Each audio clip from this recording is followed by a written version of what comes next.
Welcome to the Filmsteins, the double feature podcast. Join us as we unravel the interwoven experience of the continuous conversation of cinema. Take part in pairing movies with their cursed counterparts, movies that share DNA, or even pairing questionable duos by joining our Patreon at patreon.com/Filmsteins. We offer tiers at the $1, $5, and $20 level, where the $5 tier will grant the ability to request films to further the discussion. So grab some popcorn, sit back, and get ready to join the 100-year conversation. This is the Filmsteins, where movies are more than just entertainment, they're an experience. They're an experience. All around you. And welcome back to another episode of the Filmsteins. Thank you guys for joining us today. I am joined today by my Save the Earth friend, Lucy. Hello, everyone. Do they still say that? I hope so. You can join us every Monday, Wednesday, and Friday with brand new episodes of the Filmsteins. Some recent episodes include Rice Boy Sleeps, Killers of the Flower Moon, American Fiction, the great 2023 film Monster, and Bottoms. Remember to leave nice comments, thoughts, and ideas over on our Patreon at patreon.com/Filmsteins. Go subscribe. We appreciate all the support. Thank you so much. Are you stressed and filled with anxiety like I am? Maybe in a bit of pain from that car accident you had a few years ago? Well, the sponsor of today's episode, Hempville CBD, has us covered. They have the highest quality products created by chemists and doctors. Hempville carries everything from CBD to THC dispensary grade without those despicable dispensary prices. Order your Delta 8, 9 edibles and vapes along with the THCA flower and get free shipping when you spend $50 or more at hempvillecbd.com. Check out the link in the description for more details. But today we are discussing Savanah Leaf's 2023 release, Earth Mama. And I'm just going to start off by saying that I like this film quite a bit. I like the mash of realism and naturalism and how intimate and tender the film is and how there's this balance of trying to fight your way out of this mess that's been dealt to you while still taking some accountability and being an adult. I like that. What do you think about this film, man? Yeah, I thought this film was okay. It didn't hit the spots I wanted it to hit for me, but I do like how there was some character growth here. It felt like a slice of life movie, but with some actual development and some ownership of your actions. But just something about the film didn't do it for me. Maybe it felt a little bit too indie in its cinematography and its performances, that it didn't completely sell me on the tenderness and the message it was just trying to give you about motherhood and this life that some people are dealt with. Yeah, I can totally see that hang up with the minimalism and this obsession with close-ups and capturing that deeper emotion that's kind of hard to write, maybe. And I heard people saying that they appreciate the lack of melodrama in this, and I feel like that is sort of extremely melodramatic to shove these close-ups down our throat, really. Frankly. So I thought that was a little kind of funny to say. I guess literally what people are saying is not very melodramatic. It's very, for the most part, natural, with the exception of her friend Mel. I think she's kind of the overtop character as far as what she has to say, because she's the wise old guy, you know? But that's fine. What I really liked about this movie is it's almost like documentary style filmmaking on just an individual. And so I feel like that starts to justify the obsession with so many close-ups, because we need to avoid including other people's stories. And I like that it's kind of echoed back at us through what she does for a living. Or her side gig, really, because I guess she goes to class for a living, right? Yeah. But there's that special scene where she's at work and she's talking to these, this group of friends, and she's just kind of investigating documentary kind of style about their trauma and hardships in life, and I guess especially in childhood. Yeah, I will admit that those were some of my favorite bits of the film, when we had these other people show up to have their pictures taken of them. And I don't know, there was something just kind of nice about that, something kind of human about coming for your life events to come get your picture taken at the mall. It was good. It was sort of jarring relative to the rest of the film and what was going on. It's very controlled and almost like a moment of relief for Gia. Yeah, and you could tell by the way she just set up the pictures, the way she took her time to rearrange the girl's dress or to rearrange the little baby's blanket. Just something that she enjoyed doing, and yeah, like you said, take her mind off of everything else that's going on in her life. Those were really good. You know who else was a single parent who also took photos of family members? The dad in The Exorcist? Goofy, Max's dad. Oh. The dad in The Exorcist? Did he take photos? Yeah, that was one of my biggest problems. We didn't come back to that. Oh, I had totally forgotten. Yeah. That's funny. What do you think of the dreamlike, kind of surrealistic experiences Gia went through? I guess she was tripping at times and maybe dreaming in different times. Yeah, I'm not sure how I felt about them. The nature ones where she's out in the woods walking around naked, I got those. Those were fine. Those were kind of trippy for me to watch those, but I could see how they were relevant to Gia herself and this natural thing we were going with.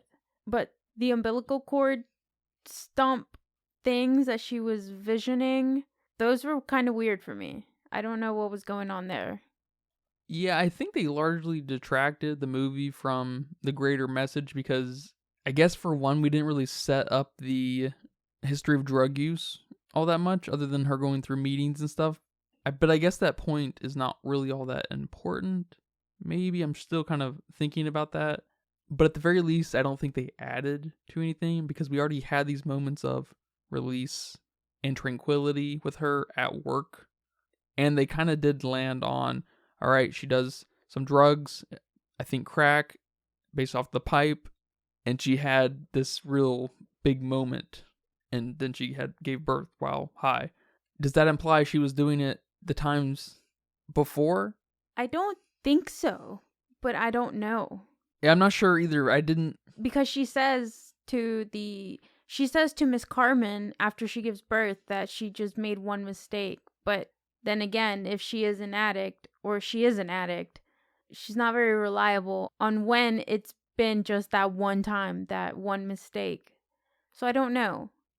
But it didn't give me those vibes that she was using just at the end when she finally had too much stress. I don't know. Everything just becoming so overwhelming that she did have that one slip up. But again, with drug users, they tend to get you like that. Yeah, and she kind of established her credibility though too, because she was so level-headed and kind of antagonized her, spiritually woke friend who was all about God and, just put everything in God's hands. He'll figure it out for us. That's true. And she also went to the meetings and stuff, and they kept pretty good records of their pee tests, I would assume. And I would assume if she was using, that would show up, and that would have been a conflict entered in at some point. So yeah. I guess it just feels like a middle piece missing there because the drug use unlocks the last part of the movie. She has birth, she has to give the kid up. It set her back on her progress to get her other two kids back. I feel like there was a little bit of a missing piece. Yeah. There, and I think we could have easily gotten it because this movie is relatively short. And I think 15 minutes would have helped flesh that out a little bit more. Maybe no dreamlike sequences too, because I feel like they did kind of just detract from this simple greater message that was really on point until those moments were just like the wooded scenes are fine, but really the rotten umbilical cord thing pulling out of her belly and the other two instances of it just sticking out.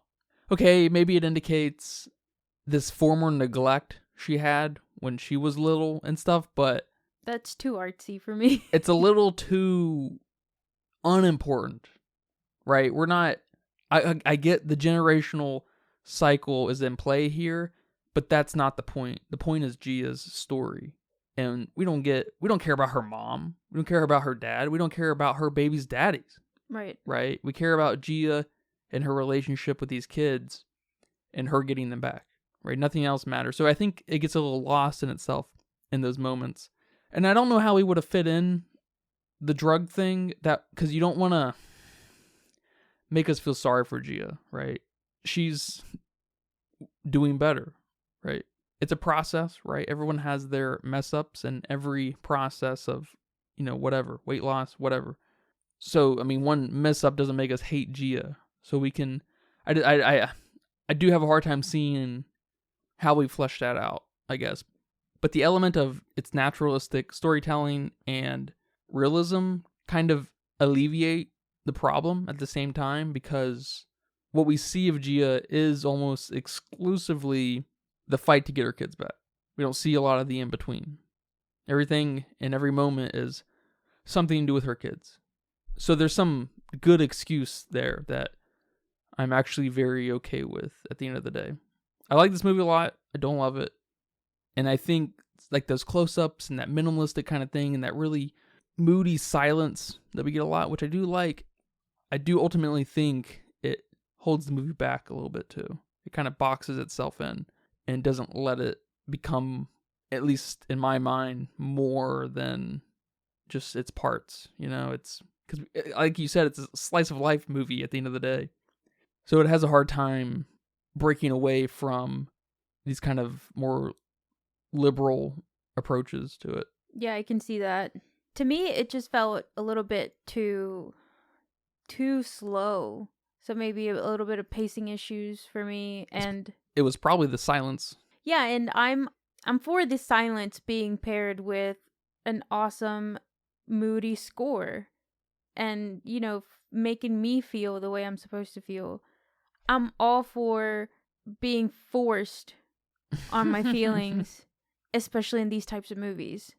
I like what you said about it being kind of documentary style. So I have to think about that. I like you saying that, but I don't know if it's quite something. Enough. Yeah, if it's quite enough. If it's something I would like, yeah. Yeah, I could see another section like what she had at work, doing that in another way to her friend Mel or Carmen, her child helper person. I'm not really sure what to call her. A counselor? Her counselor. Yeah. That helps her get her kids back. Because that beautiful documentary focus is, personified through her own actions, which is really neat. But I feel like we only get it real hardcore, and it's awesome. Like, it's 10 out of 10 cinematic storytelling when she's talking to those guys at her work. Mm-hmm. A lot of what happens at work is actually really, really great. Yeah. It's definitely the best sections of the movie, which is hilarious because they're the most disconnected from the rest of the movie. But there's no doubt something special kind of captured there at the same time. Yeah, I agree. One thing I didn't like about the movie is the introduction. In the introduction, we focus on this lady, some rando lady, talking about how nobody experiences life through her shoes. But I don't know, I hate to say it, it just seemed like a bad acting improv class that we just decided to put into the introduction of this movie. And I'm sorry, but your introductions matter quite a bit. In the movie Past Lives, that's something that took me out a little bit. The introduction where we have her and her, past childhood lover and her husband and the weird couple saying, "Oh, who do you think they are? You think that's her husband?" Like that completely took me out, and that's not a great way for me to start a movie. Of course, you can always redeem yourself very quickly, but this movie wasn't redeemable enough that introduction really stuck out to me, and I didn't like it. Savanah Leaf obviously thought those sections during these meetings and whatnot were pretty important. There were several of them. I'd say she probably thought they were as important as her time at work. There were these like bookend kind of punctual things that literally at the meetings, people would be on a pedestal kind of preaching one way or another. And then at work, it was more of a cinematic kind of expression of just Gia. Yeah, maybe if we would have heard this introduction from this lady But looking at Gia the whole time it was being said and watching her reactions, maybe I could be on board with that a little bit better. But it really just seemed like this movie was about to be about this lady and her story. Because I hate to say it, but moments like that kind of extrapolate this to like just womanhood and like people, impoverished people who, struggle with this situation. And it's just not that. It really isn't. This is, and if you think it is, I would love to hear why, because I feel like this almost, I mean, just this obsession with close-ups on Gia are nuts. And it's one reason I like the movie, but I feel like that kind of challenges itself. And I think that would have been an easy fix and a very natural solution is, all right, let's just see Gia's expression and all this, reaction and all this. Because she even has this repulsion with her friend. So, like, if we could have seen some kind of, like, disagreement in her face or... Yeah, a bit of an eye roll or a side look. Something like that. Or agreement, of course. It just felt like it kind of got in its way a little bit, too, of... I don't want to say it felt preachy, because to be honest, I can't remember what exactly was even said. I just remember there being 2 or 3 of them, where we have those frontal, views, no profile, just very talking to the camera kind of thing. And there even might have been some cutaways to G, I can't remember, but it was just like, who is this stranger? Like, why does this matter? I don't care about you, to be honest. I want to know what Gia is going through right now. Yes. Is she not paying attention because she's thinking about her 2 kids, that she's going to see later today or something kind of thing. So I totally feel you. In the intro, I do really like that one section where Gia and her friend are walking to the house the first time, and you have those guys out front just saying shit. It's hilarious, and it's such a long take, and they just go on and on and on, and it's awesome. Yeah, I like that too. I like that a lot. I also like right before that, where Gia goes and picks her up, I think, where she works, and we don't have anything going on. It's just a friend going to pick up a friend from work, and I don't know, just scenes like that tell you so much about a character without verbally telling you anything. And I like that she's just walking out. She's folding her apron, trying to shove it in her purse. You see through the window that she works at a fast food restaurant. They get in the car. They do some shit talking. They get to the apartment, and there's the neighborhood hangout outside that's always shit talking to. I enjoyed that. And there was another part I really liked, which was that's probably the section in this movie that made me feel the most, was when she stole those diapers. That got to me more than anything else in the movie. That's just this, like, raw, kind of primitive, impoverished motherhood taking over. Like, there's just something deeply sad about a mom stealing diapers. Yes. It's like a kid stealing a book from a library or something. It's just like, I don't even know. It's just like, God damn, that's crazy stuff. Another thing I liked about this movie a lot was, that's kind of similar, were the minutes she had on her phone, and every time she was on her phone, they'd pop up, 95 cents left. She never just flagrantly used her minutes, right? She always was kind of on the phone, kind of with intention, with her son, for example. Yeah. And you're just like, how quickly do those minutes, roll by? Is she gonna be able to, like, complete her conversation with her boy, and especially during that one scene? Yeah, and then all just to add up to the end where she's about to give birth and she needs to call somebody, and she had 0 minutes left, so she had to spit that shit out. Man, that's good. Yeah, that was crazy. Yeah, that's awesome setup. It really is. Something, tangential to that and storytelling, but with the drug thing, could have made this movie completely excellent, and less of a focus on a couple other avenues that we've talked about here. Because that use of a plot device, I guess, of a kind of a MacGuffin, is totally genius. Yeah.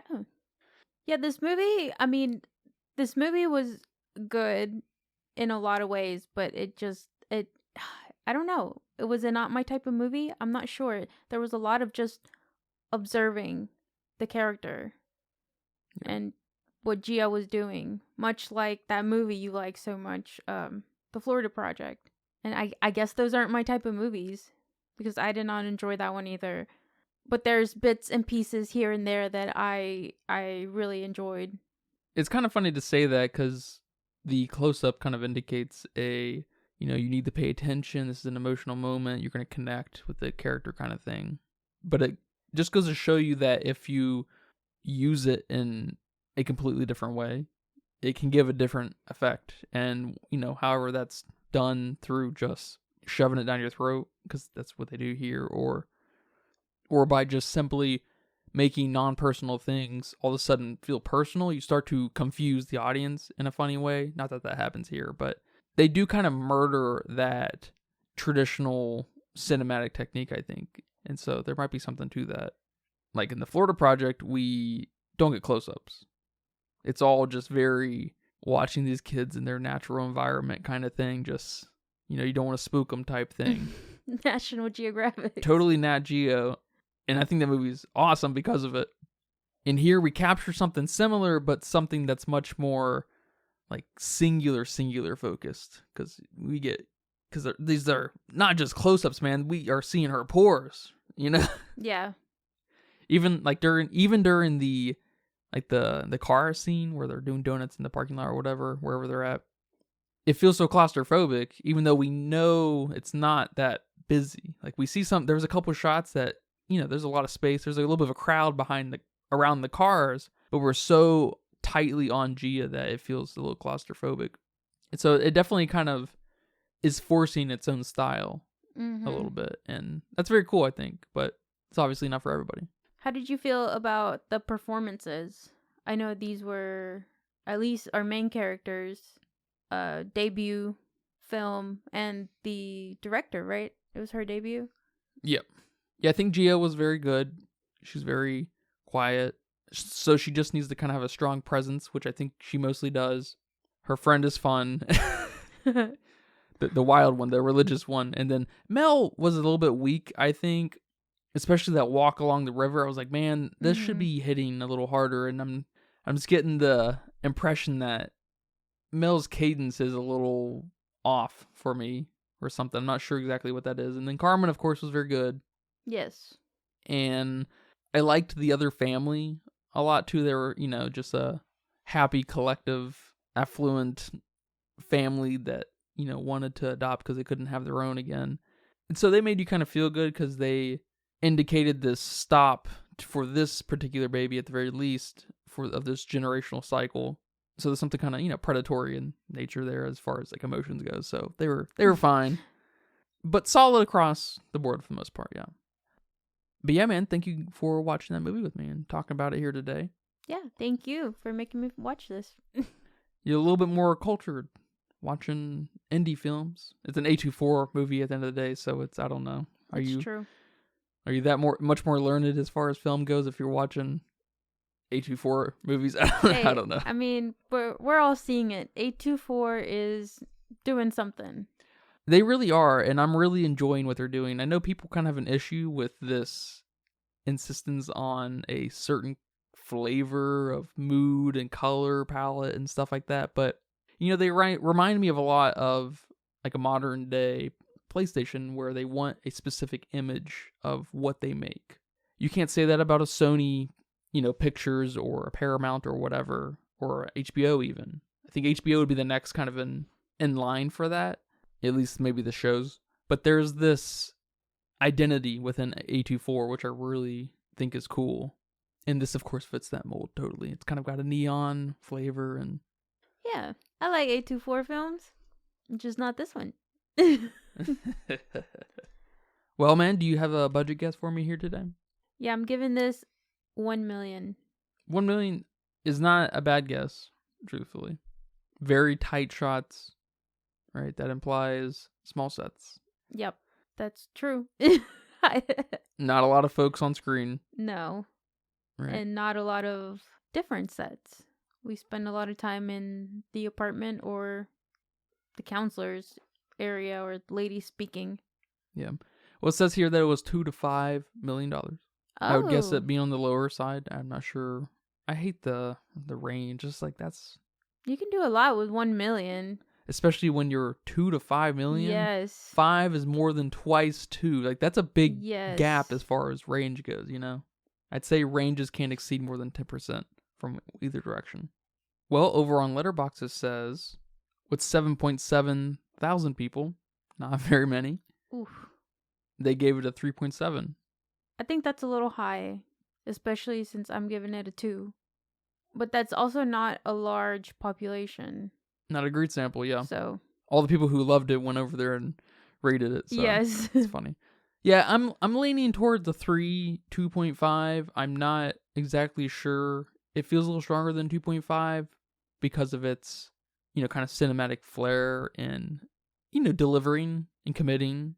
But it gets a little lost in itself, so I'm having to kind of negotiate that in my head. But I liked it quite a bit. But yeah, man, thank you. Thank you for watching this, and thank you guys for listening to this episode of the Filmistines. I hope you guys enjoyed it.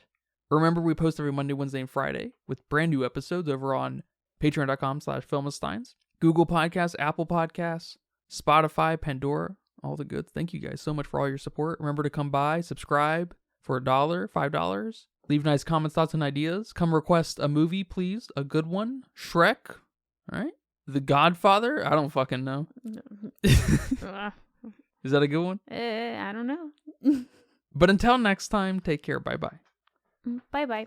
And that's a wrap for today's episode of the Filmistines. Thanks for tuning in and joining us on our cinematic journey. We hope you enjoyed the discussion and gained some new insights and perspectives in the world of movies. Don't forget to subscribe to our podcast on your favorite platform, especially Patreon at patreon.com/Filmistines, and follow us on social media for more film-related content. We love hearing from our listeners, so if you have any feedback, suggestions, movie recommendations, or book recommendations, please feel free to reach out to us. Until next time, keep watching, keep loving the magic of movies. This is the Filmistines signing off.